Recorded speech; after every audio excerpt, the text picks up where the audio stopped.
Hi Beth, hello, good afternoon everybody. We've just been having a very, very important and powerful session about climate change, a round table. Heard from some of the countries really staring down the barrel, the Maldives, Bangladesh, the Marshall Islands, countries pleading with the developed world to step up to the plate and supply the finance needed to make the changes necessary to fight climate change in the developing world. And we heard from some of the industrialized countries, the developed world countries, that the faint signs of progress. And I'd single out what we heard from Denmark, from Sweden, maybe from Italy, and let's see what the president has to say. President of the United States has to say tomorrow. But this is absolutely crucial because it's the developing world that are bearing. This was the point that was made so powerfully by leader after leader. It is the developing world that is bearing the brunt of catastrophic climate change in the form of hurricanes and fires and floods and the real long-term economic damage that they face. And yet it's the developed world that over 200 years has put the carbon in the atmosphere that is causing this acceleration of climate change. And so it really is up to us to help them. And anyway, the arguments were made very powerfully, and we have to see where we get to in securing that 100 billion. We also, as you know, got some good news about UK travellers to the United States. Double vaccinated UK travellers will be able to go by the end of October.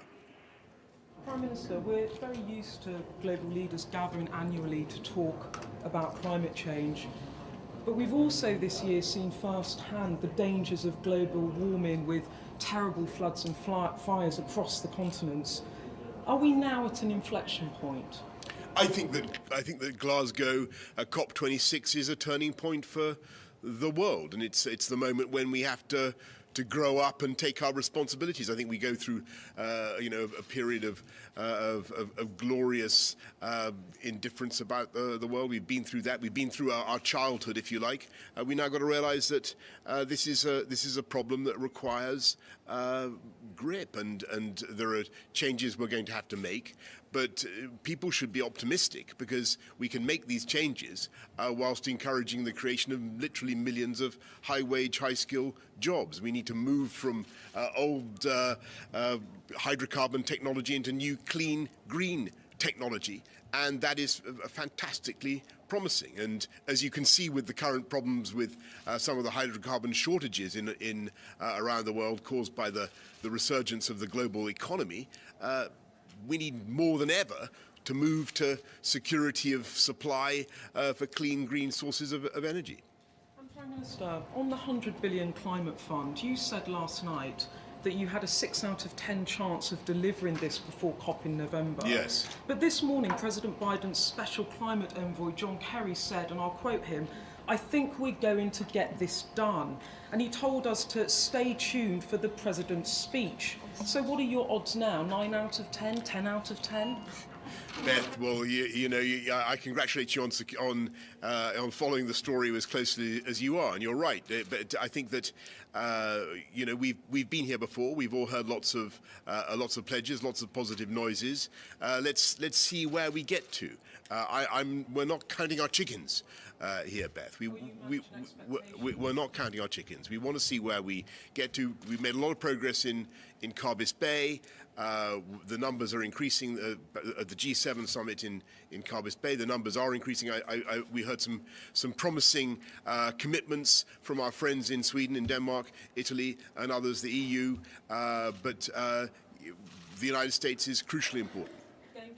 President Biden adds more funds, isn't it? It will make a huge difference, and I think it will send a massively powerful signal to the world, the developing countries that I've just been talking about, that we in the industrialized West really do take it seriously, and we really are willing to step up to the plate and help them. But what you also heard from those countries is a desire for concrete programs to help them with the green technology, and that we've also got to do. on the travel ban, great news that UK citizens will be able to come to the US if they're double vaxxed. But on the way over to the US, and I'll quote you directly, you said, "I have to warn you, I don't think we're necessarily going to crack it this week." Again, as on the timing of the withdrawal from Afghanistan, it seems like you've been caught out by a president acting unilaterally.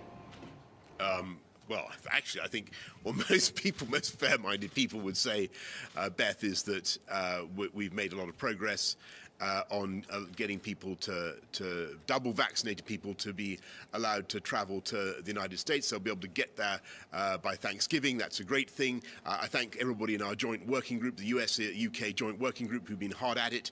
And I thank the President for the progress that we've been able to make. Yes, we have done it faster than we expected, but that's thanks to the hard work of our teams. I also think it's thanks to the high levels of vaccination that there are in the United Kingdom, and the very reassuring levels of immunity that there are now in the United Kingdom. It's not perfect, and I could just seize this opportunity, by your leave, Beth, just to remind everybody that the 5 million who still have not been vaccinated, there's no time like the present. Go get your jab. You won't regret it.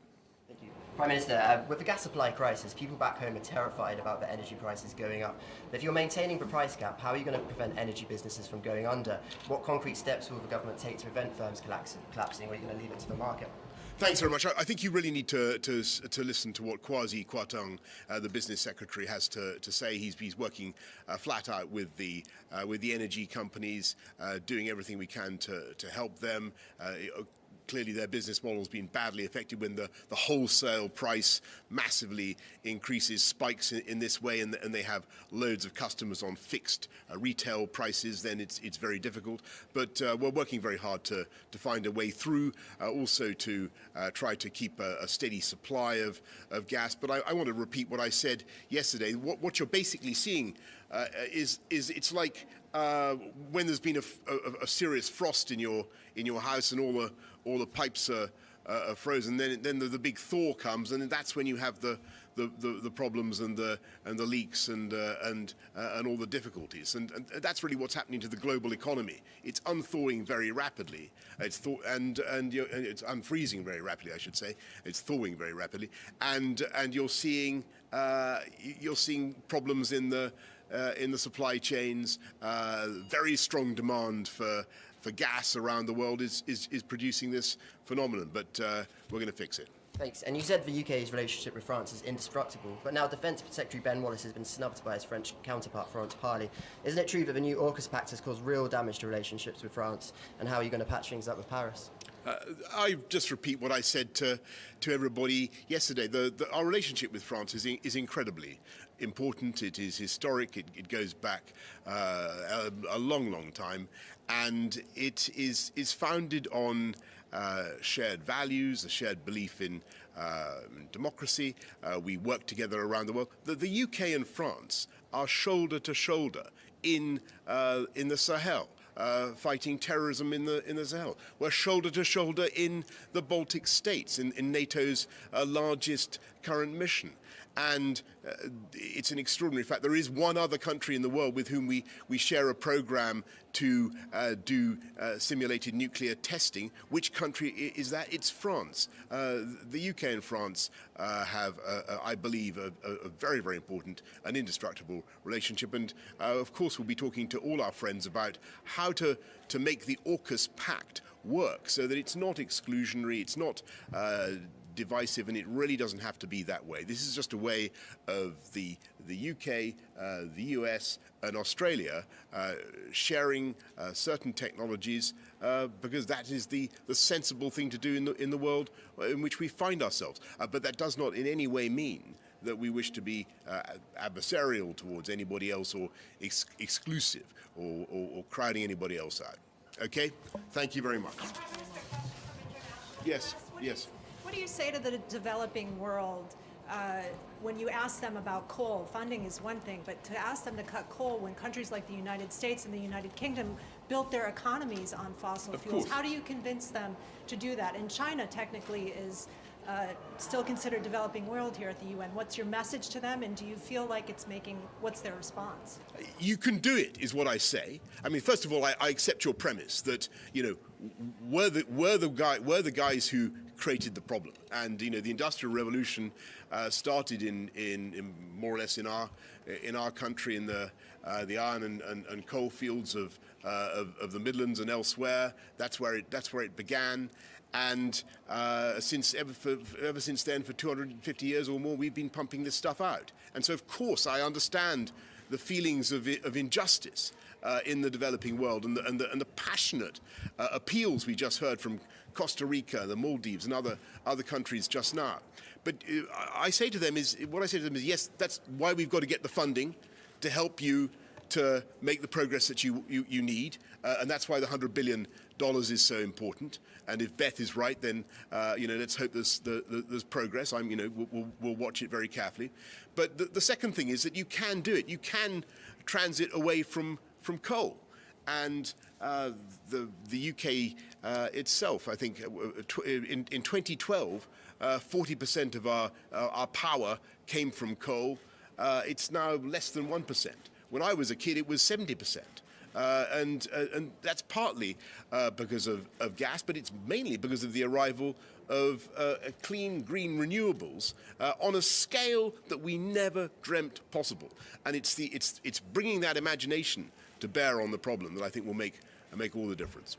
Prime Minister, Okay. what do you make of their plan to swap their debt, vulnerable countries swapping their debt to climate-resilient projects? I thought that was the proposal from Colombia and others. I thought that was an extremely interesting proposal. I think that the MDBs need to look at that, and what I think we need to do is we need the MDBs and the developed nations to focus on the individual requirements of the countries that are making the transition, and to work out how by concrete financing means we can leverage in the private sector, leverage in investment in clean green technology, because that is going to make the difference. The MDBs, development aid, all that on its own is not going to fix this. It's got to be the private sector that comes in as well, and that's what I think we should be focusing on. Thank you, everybody. I'd love to talk to stay all afternoon, but I've got to go. Thank you.